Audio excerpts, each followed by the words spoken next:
Էլգող փիսո էլ քաչալ շուն, եթե մեկ բնորոշմամբ նկարագրելու լինենք խորհրդարանի ապրիլ 17-ի անցուդարձը։ Պարոն Խաչատրյան, նախ սուս մնացեք, երկրորդը նախ լռեք, հետո իմ հետ խոսեք հարգալից, հետո միացեք ձեր չափերը։ Լավ չեք գծում ուրեմն ես կգծեմ հիմա ու հանգստացեք ասեցի, հանգիստ, շարունակեք տիկին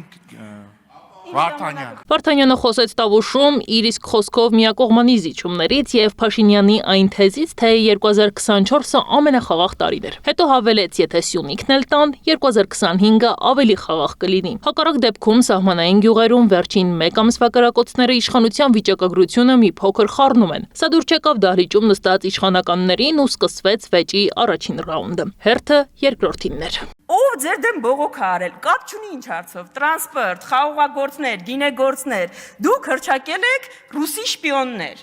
Ձեր համար Մարիա Կարապետյանը, չեմ հիշում, Մարիա Կարապետյանը, Սոնա Ղազարյանը շատ տարբերություն չկա։ Ուրեմն, ըստ էս մարդկանց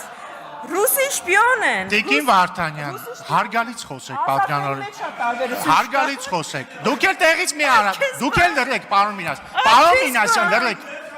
Դու չի դուքա ու հանգիստ դու չի դուքա